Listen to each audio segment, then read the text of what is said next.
அப்ப பாத்தீங்கன்னா எல்லாரும் ஏறு ஓட்டி ட்ரக் வச்சு ஏறு ஓட்டிட்டு இருக்காங்க. அப்ப நீங்க மாட்டு வண்டியால ஏறு ஓட்டு ரெண்டுத்துக்கு என்னக்கா வித்தியாசம்? என்ன வித்தியாசம்னா இது கொஞ்சம் நேரம் ஆகும், ட்ரக்கு சட்டுன்னு ஆகும் வேலை. இப்போ இது புய்தி காலம் இருந்து நல்லா முளைக்கும், அது முளைக்காது, கொஞ்சம் நேரம் குறையா முளைக்கும், அவ்வளவுதான் வித்தியாசம். ட்ரக்ல ஓட்டுறது நல்லதுன்றீங்களா இல்ல மாட்டு வண்டியில ஓட்டுறது? இப்போ மாடு இருந்து ஓட்டுனா அது நல்லது. ட்ரக்குன்னா கொஞ்சம் சட்டுன்னு முளைக்காது, புய்தி காலம் இருக்காது.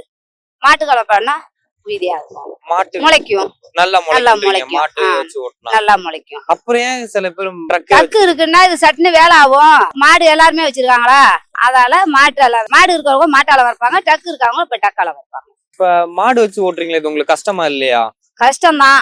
டக்குன்னா செத்த நாயில இப்ப நேரம் வீட்டுக்கு போயிருக்கலாம், இப்ப நேரம் ஆகுது. செலவுலாம் ரெண்டும் ஒண்ணுதான். மாடுன்னா அப்ப நம்ம சொந்த ஆளுதான். சொந்த ஆளு இது நம்மளுக்கு பணம் கொடுக்க வேண்டியதுல, டக்குக்கு ஏக்கருக்குமான்னு பணம் கொடுக்கணும். ஆனா நம்மளுக்கு மிச்சம் இறக்கிறது மிச்சம். இதுக்கு என்னென்ன எருவு போடுவீங்க நீங்க?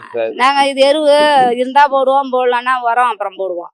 முளைச்சி பிற்பாடு மனுக்கு முளைச்சி வந்த பிற்பாடு மாட்டுக்கு தான் நாங்க உரத்தை போடுவோம். அது ஒரு ஏக்கர் ஓட்டுறதுக்கு எவ்வளவு நேரம் எடுத்துக்கு மாட்டு வண்டியில? மாட்டுக்களை பலானாம அரை காணி தான்ப்பா ஓட்டுவோம். அரை காணி ஓட்டுவோம். இது டக்குன்னா ஒரு ஏக்கர் ஓட்டிக்குவோம், 1/2 மணி நேரத்துலயே. இது ஓட்டாது. இது இப்ப காலையில 8 மணிக்கு வந்தாரு, இந்த மணி 2 மணி ஆயிப்போம், 1:30 ஆகி போவோம் ஓட்டி முடிக்கிறது. ஓட்டி முடிக்கிறதுக்கு. டக்குனா 10 ஏக்கரான எடுத்துக்கலாம், அவ்வளவுதான் வித்தியாசம். ஆனா மண்ணோட வந்து மண்ணோட இது அது நல்லா குய்திகாலம் நல்லா முளைக்கும். இது கொஞ்சம் முன்ன முளைக்கும். இந்த ட்ரக் ஓட்டுற முன்ன முளைக்கும். மழை பெஞ்சதுன்னா முளைச்சு போவாப்ல, மழை பெய்யலன்னா கம்மியா. ஆனா மாட்டு வண்டி ஓட்டுறதா நல்லது. நல்லது. மாடு இருந்து ஓட்டுனா அது இல்ல நல்லது. யாரு எல்லாருமே மாடு வச்சிருக்காங்களா? ட்ரக்ல 2-3 சால் ஓட்டுற மாதிரி இருக்கு, மாடுல அந்த மாதிரி இருக்கா? ட்ரக்காலதான் ஓட்டி போடுறது. விரைக்கிறது ட்ரக் இருந்தா விரைக்கலாம், ட்ரக் இல்லாதவங்க மாட்டால வச்சுக்கலாம். மாடு இருக்கிறவங்க வச்சுக்கலாம், மாடு இருக்கிறவங்க மாட்டால வச்சுக்கலாம். இப்ப மாட்டுக்கு என்னென்னலாம் மாடு இவ்வளவு தூரம் நடக்குது போகுது, அதுக்காக என்னென்ன தீனி வைப்பீங்க?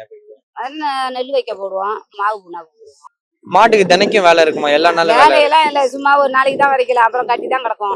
அப்புறம் கட்டி தான் கிடக்கும். இதுக்குன்னு தனியா மாட்டை பழக்கணுமா? அந்த மாதிரி சின்ன கண்ணுட்டே இருந்தா பழக்கணும், பெருசா இருந்தா பயக்க வேண்டியது.